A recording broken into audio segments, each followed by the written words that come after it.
Setiap Sabtu sore, penonton Indonesia sudah bisa menyaksikan sebuah drama seri berjudul Mendua. Serial ini diadaptasi dari drama BBC berjudul Dr. Foster, dan di Indonesia kita sudah mengenal adaptasi versi Korea berjudul The World of the Married. Adapun versi terbaru setelah sudah diadaptasi antara lain oleh Filipina, Turki, Thailand, Indonesia pun kini mempunyai versinya yang diproduksi Screenplay Films, disutradarai Prita Gita Arya Negara dan dibintangi oleh Adinia Wirasti, Chico Jericho, dan Widiawati. Serial yang ditayangkan di saluran Disney Hotstar ini mengisahkan perkawinan Dr. Sekar dengan suaminya, Ivan, yang terguncang dengan adanya orang ketiga. Selain segalanya menjadi semakin rumit oleh keluarga dan pekerjaan, problem yang kelihatannya sangat umum ini digarap dengan menarik dan seru.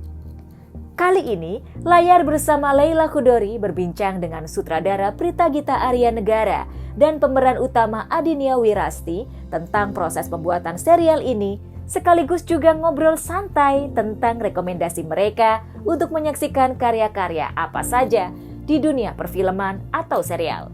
Selamat menyaksikan!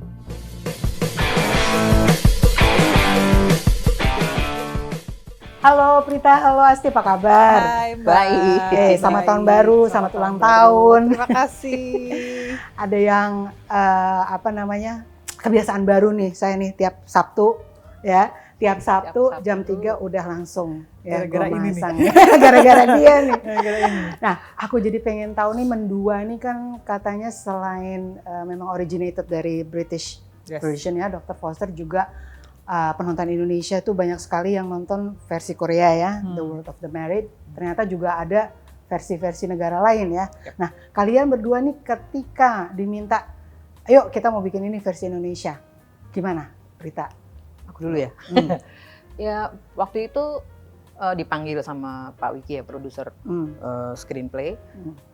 Itu cuma nanya, kamu nonton Korea apa enggak gitu. Sementara saya bukan big fan Korea gitu ya. Terus saya cuma jujur aja enggak sih Pak, tapi saya cuma nonton satu gitu. Apa The World of the Married. Terus langsung ya udah kita mau bikin itu. Jadi kayak oke. Jadi langsung itu kan soalnya waktu pandemi banyak banget yang nonton, banyak banget booming banget gitu. Jadi sukses. Ya langsung wah versi Indonesia kayak jadi pengen tahu juga lebih lanjut gitu sih sebenarnya. Langsung tertarik sih. Dan juga dia menang Baeksang. Iya. Menang. Terus gimana kalau Asti diminta jadi Dokter Sekar? Jadi waktu itu pitchingnya adalah gitu juga sebetulnya, kayak kamu nonton drakor nggak?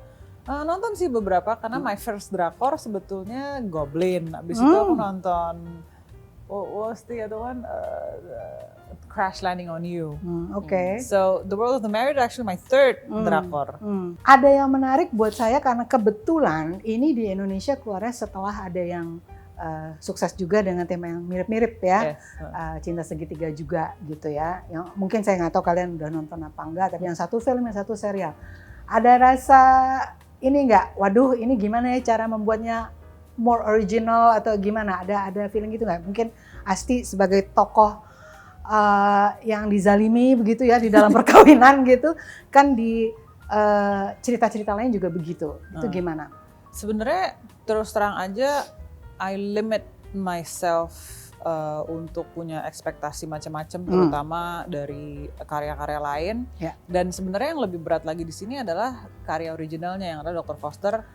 Dan segala macam versi lainnya gitu, dari region-region lain gitu. Kan. Jadi dan karena memang aku nonton Dr. Foster dan nonton The World of the Married-nya, the character Dr. Foster and Dr. G is very striking kan dua-duanya gitu. Dan I kept on telling myself, you have to play Dr. Sekar. This is not Foster or G, you have to play Dr. Sekar. Demikian juga dengan tema-tema lainnya di proyek-proyek lain gitu. Aku selalu kembali pada dasarnya I would like to tell a story about betrayal, about why betrayal can happen. Kayak maksudnya kalau misalkan kita ngomongin tema betrayal tuh kan dari zaman Greek mythology sampai wayang sampai the modern love story, the modern stories kan selalu ada gitu, di mana dua manusia bertemu, entah mereka committed to one another or mereka temenan atau whatever the commitment is, pasti ada kemungkinan untuk mengkhianati satu sama lain, and that is what I like to explore gitu. Kalau menurut Asti, Dokter Sekar tuh siapa? Dia tuh kan role-nya banyak ya. Ada selain dokter, dia tuh ada role ibu, istri, dia juga seorang menantu, ya kan? Dia juga seorang makhluk sosial karena teman-temannya banyak ya, gitu. Siapa dia? Dan Dokter Sekar di sini adalah stereotype yang sangat kaya gitu, karena meskipun dia memang belong to satu kelas yang cukup spesifik di sini yang digambarkan oleh Mbak Prita dan the showrunners of Mendua, tapi the basic of human emotion, the basic reaction that she have to her struggle, atau apa ya, kayak di episode 1 sama 2 yang mungkin yang udah nonton gitu, ketika dia the revelation of the whole adultery and betrayal, reaksinya gimana tuh sebetulnya bisa direlatekan, dihubungkan dengan banyak orang. Perasaan para penonton. Jadi sebetulnya kalau menurut aku Dokter Sekar adalah kita. Terutama perempuan-perempuan yang memang ada di position of power dan tidak necessarily harus perempuan Indonesia aja, karena ternyata sudah dibikin berbagai versi ya. Nah, kalau Prita ketika ini Dokter Sekar ini kan central ya, dia sentral dari seluruhnya gitu ya. Dan bagaimana Prita membuat ini versi kita ya, bukan sekedar versi Indonesia aja, meskipun memang harus ada adaptasi ke Indonesiaan ya, jalan-jalannya Dokter Sekar dengan mertua, iya kan? Paling suka tuh gue bagian itu tuh, potong ikan gitu ya. Tapi selain itu ya, selain hal-hal yang ini khas keluarga Indonesia deh gitu ya, apa gitu yang Prita lakukan untuk membuat this is our version gitu, ini versi kita? Iya, sebenarnya aku tuh terbantu sama skrip yang udah ada sih, Mbak. Maksudnya skripnya itu udah jelas betulnya, udah jelas banget mau menceritakan versi Indonesia itu seberapa berkembangnya tuh seberapa lebar gitu. Nah, tapi yang membuat itu menjadi tantangan banget tuh karena aku nonton semuanya ya, nonton 7 versi aku tonton. 7 versi aku tonton, terus terutama yang paling deket sama orang Indonesia kan yang versi Koreanya yang boomingnya kan di situ. Nah, di situ tuh ceritanya mungkin ini sepele tapi nggak sepele, kayak di sana tidak ada pembantu rumah tangga, asisten rumah tangga gitu. Terus di sana mertuanya juga dibikinnya ada di panti jompo gitu kan, sakit ya. Nah, pasti ada perkembangan karakter dari si Dokter Sekar sendiri kan, bahwa nggak bisa diplek-tiplek sama versi manapun gitu, karena ya ketika kita membuka diri kita gitu, kalau di Indonesia kan asisten rumah tangga harus ada, pasti tahu tentang kalau ada permasalahan di dalam keluarga itu nomor pasti 1 yang dia tahu gitu kan. Nah itu kan menarik ya untuk dikulik-kulik, itu menarik gitu, bagaimana kalkulasi si Dokter Sekar ini gitu kan, karena orangnya nggak bisa impulsif juga kan, semuanya tuh dipikirin dulu, distrategiin dulu, baru ketika dia mendapatkan bukti-bukti yang kuat baru jeglar gitu kan. Nah itu yang buat saya itu yang menariknya dikulik sama Asti itu. Ya itu, kalau di Indonesia, karena tidak ada di versi manapun gitu. Di Indonesia itu berarti kalau di depan asisten rumah tangganya seperti apa, bahwa dia tidak bisa menyembunyikan apapun, sementara Sekar orangnya very private sebetulnya. Gitu sih.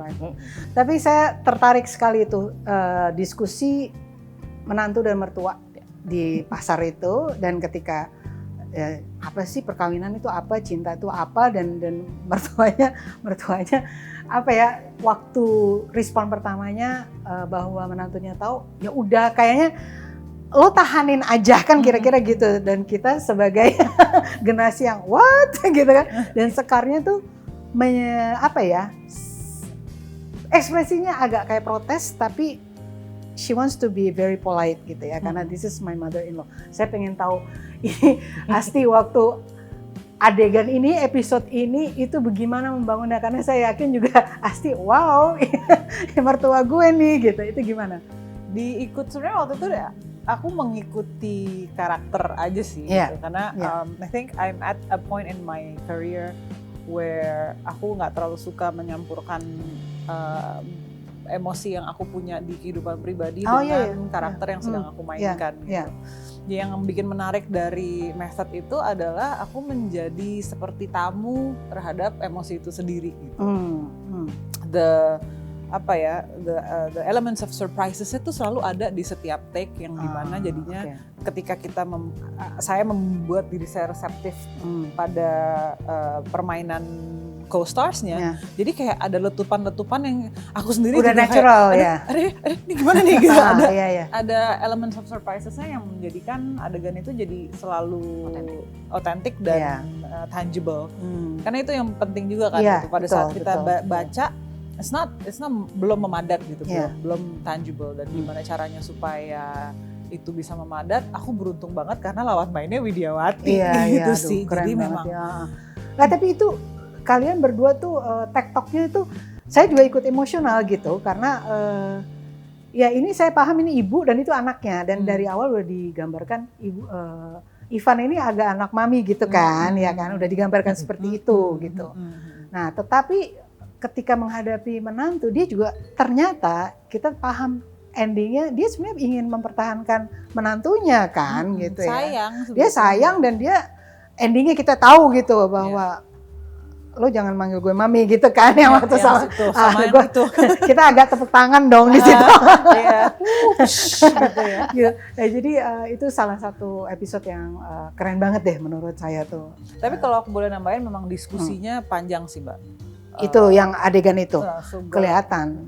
Diskusinya panjang, kami juga selalu berusaha untuk menganalisa dan annotate the emotion, the graphic juga gitu, kayak kita mau titikinnya di mana ya Mbak gitu, aku sama Mbak Prita, karena sebetulnya kan itu bukan adegannya Sekar kan, itu adegannya itu bukan adegannya Ibu Widyawati, tapi itu adeganku kan sebetulnya, bagaimana Sekar bereaksi, bagaimana terhadap dia merespon gitu.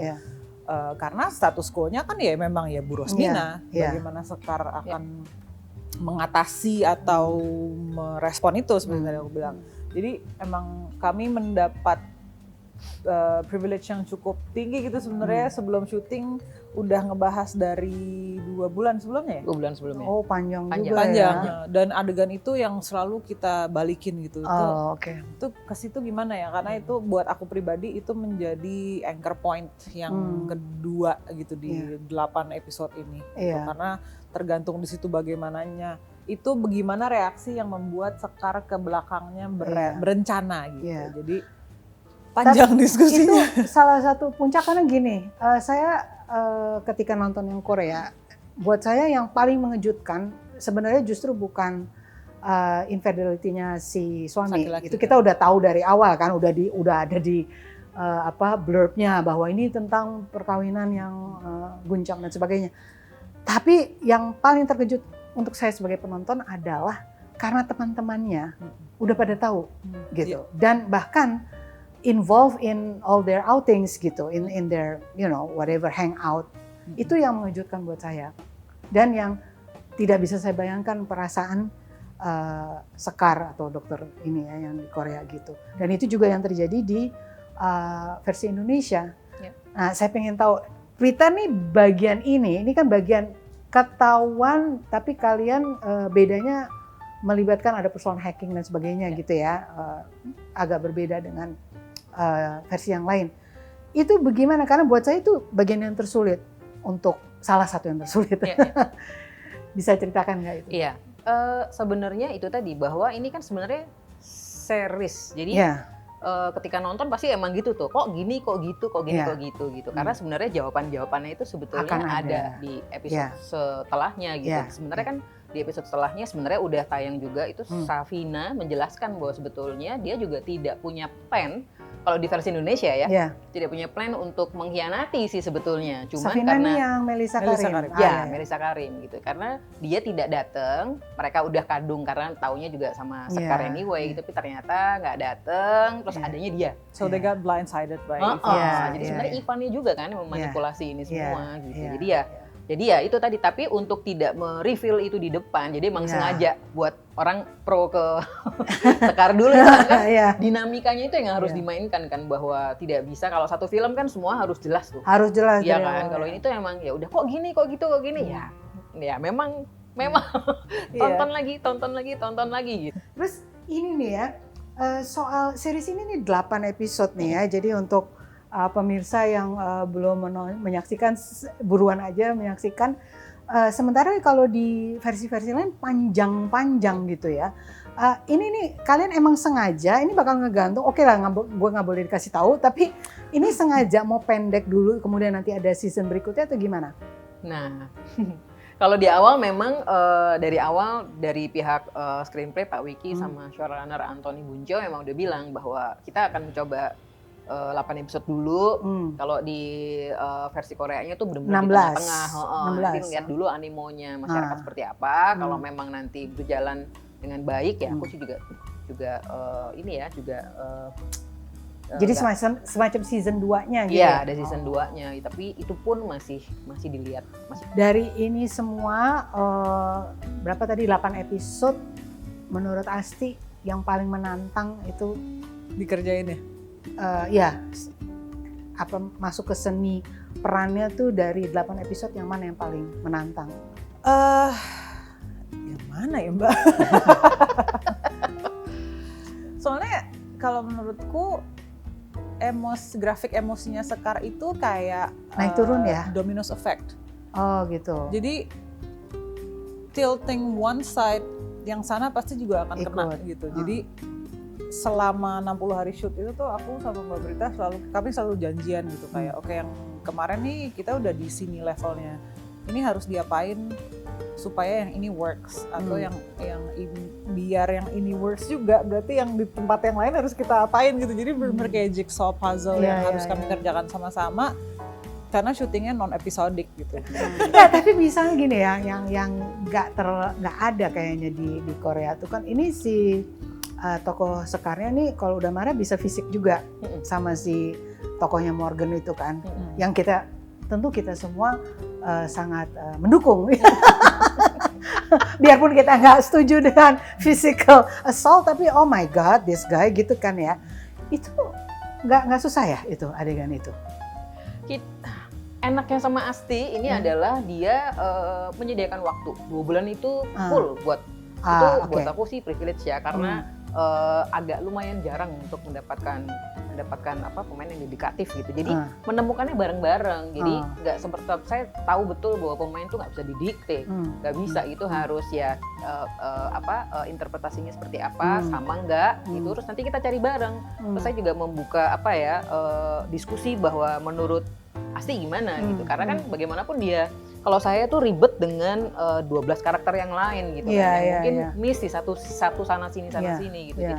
Jadi ketika Asti kayaknya enaknya gini, oh gitu ya, coba aku lihat dulu baru. Jadi agak lama dan satu hari paling cuman 3 jam 4 jam, terus besok lagi apa. Dia tapi detail Mbak semuanya. Dicatat ya. Detail banget. Iya nggak, soalnya itu adegan itu saya nonton ya, itu saya merasa itu susah loh nonjok orang ya. Ya someone yang ini benar-benar nih lelaki gitu ya, dari awal gue pengen tusuk banget gitu dari dia mencuri. You're living vicariously through Sekar ya. Dia apa kan udah waktu dia mencuri apa sih tag karyawannya Asti, itu aja udah oh my god kriminal banget gitu kan ya. Dan aku agak gemes juga kenapa nggak dilaporin ke polisi atau apa ya, kalau gue in real life pasti akan melakukan itu gitu ya. Tapi dia tokoh yang kayaknya udah gue harus hadepin sendiri nih si Dokter Sekar nih, iya kan? She takes things into her own hands. Segalanya dia sendiri. Waktu mau ngurusin yang suaminya dia ngikutin juga sendiri, gitu. Nggak pakai PI lah, nggak pakai si tokoh Karlina. Siapa Karlina ya? Karlina. Jenny kan? Dia sendiri gitu. Jadi nih anak apa-apa maunya sendiri nih si Dokter Sekar. Itu sebenarnya ada clue waktu dia berantem sama Ivan di kamar kan, bahwa dia dari awal jangan khawatir, saya biasa dari kecil yatim piatu apa-apa sendiri. Terus sebenarnya jadi menguatkan kenapa sih Sekar tuh kayak begitu independennya luar biasa gitu. Dan sebenarnya itu juga emang self defense mechanism yang dia sudah punya sejak dia kecil, yang juga dikasih lihat lewat salah satu flashback atau ingatannya Sekar di rumah sakit kan, pada saat dia lihat dia kecil bagaimana bapaknya pergi begitu saja gitu ketika ibunya sakit gitu, dan mereka nggak tahu harus ngapain. Tiba-tiba memang dari kecil dia sudah dituntut untuk bisa take things into her own hands gitu. Jadi memang emang it's a really big character traits yang aku juga waktu itu selalu mengingatkan Mbak Prita, Mbak, tapi Sekar tuh apa-apa sendiri loh. Jadi oke, dia punya ART, tapi dia pasti mau segala macam sendiri. She wanna do her own laundry gitu. That's why ketemu si rambut gitu. Dan memang ada beberapa perempuan Indonesia yang self-made tapi juga memang ada di strata tersebut akan tetap mau ngapa-ngapain sendiri gitu sih. And it's a good character trait, I think. It's a very rich one gitu. Jadi saya nggak bakal tahu nih ya endingnya ini bakal ngegantung atau gimana. dua weekend lagi. Weekend lagi ya. Aduh. Oke. Nah, sekarang karena kita bicara series, tolong dong Prita dan Asti sama-sama menyebut 2 judul aja, it doesn't matter series or film yang recommended ya dari OTT manapun gitu yang layak ditonton. Dan nggak harus Indonesia, nggak harus Hollywood. It could be drakor if you want, it could be Indian. Yes. Apa coba? Mine, so I have 2 types. One is guilty pleasure. Oke, sama. Of Yang course. satu lagi yang wah ini kayak passion project gitu baru-baru aja aku tonton. Yang pertama mungkin yang guilty pleasure dulu. I love Grey's Anatomy. Oke. The first 3 seasons. Oh my god. Thank God you said that. Karena sekarang udah 16-an, udah kacau. udah nggak sekarang. Not the current one. I think Grey's it's a very witty, entertaining, well-written show. I mean Shonda Rhimes. Ya. Terus yang ini yang seriusnya? Yang baru-baru aja aku tonton, yang sayangnya ternyata season 2-nya di cancel. It's 1899. Oh, yang orang-orang yang bikin Dark itu. Yes. Iya. Saya Darknya nonton, tapi kalau itu belum. Jadi menarik karena apa? Maksudnya the show is very inclusive. In a way that all of a sudden it's no matter what language you're speaking, ketika ada di dalam situasi yang memang manusiawi gitu, tetap nyambung. Di dalam hal ini karakter-karakternya yang satu ngomong Spanish, yang satu ngomong Polish, yang satu lagi Jerman, di dalam adegan yang sama. Tapi mereka nggak ngerti satu sama lain. Tapi mereka ada on the same boat. Secara harafiah dan sama sebenarnya ada satu lagi kalau aku boleh. Mandalorian. What? Sorry? Mandalorian. Oh, Mandalorian. Gue nonton season 1. Aduh, itu so cute si ininya. Grogu. Si Yoda yang kecil. Yes. Oh my god, saya nonton season 1. Belum. It's very entertaining. Of course, dan ada si Pedro Pascal. Yes. Oh my god. Nah, kalau Prita gimana? Aku satu aja. Aku satu apa aja. tuh? Aku tuh habis nonton itu The Menu. Oh, The Menu. Nah, It's a film though. Itu film Itu memang. film. Dari satu film. iya. Aku sih sebenarnya nggak nyaman, nontonnya tuh nggak nyaman. Tapi emang sengaja nggak nyaman deh kayaknya. Sengaja dia mau bikin kita nggak nyaman kayaknya. Jadi merasa kayak, gila ya kalau kita dihadapkan pada sebuah situasi di mana kita tidak punya pilihan jalan keluar sama sekali gitu. Itu sih maksudnya kayak itu benar-benar gila sih. Yang bikin skripnya Sinting, yang maininnya juga gila gitu. Itu sih Mbak. And I guess I have one honorable mention dari Indonesia, Nana. Film Nana. Before Now and Then. Yes. Itu wajib itu kesayangan kita semua. Itu aku nontonnya tuh keluar dari bioskop tuh happy, kayak warm and fuzzy. I know the film is not that warm and fuzzy, tapi terus kayak penuh rasanya gitu. full. Sebagai seniman tuh aku kayak Indonesian cinema gitu. Iya. Jadi percaya lagi. Jadi aku senang banget sih dan kayak jiwa senimannya tuh langsung kayak let's make more films like this. Semua elemennya dipikirin banget kan sama Camilla Andini kan, sinematografinya, artnya, actingnya, dialognya, bahasanya, aduh keren banget. Insya Allah kita semua pasti akan ada ya film-film dan serial yang seperti itu. Amin. Aduh, makasih banget ya udah ngobrol selama ini, udah datang ke Tempo. Saya berharap nanti ada season kedua. Amin. Ya, amin. Oke, makasih. Makasih Mbak Lela, terima kasih banyak.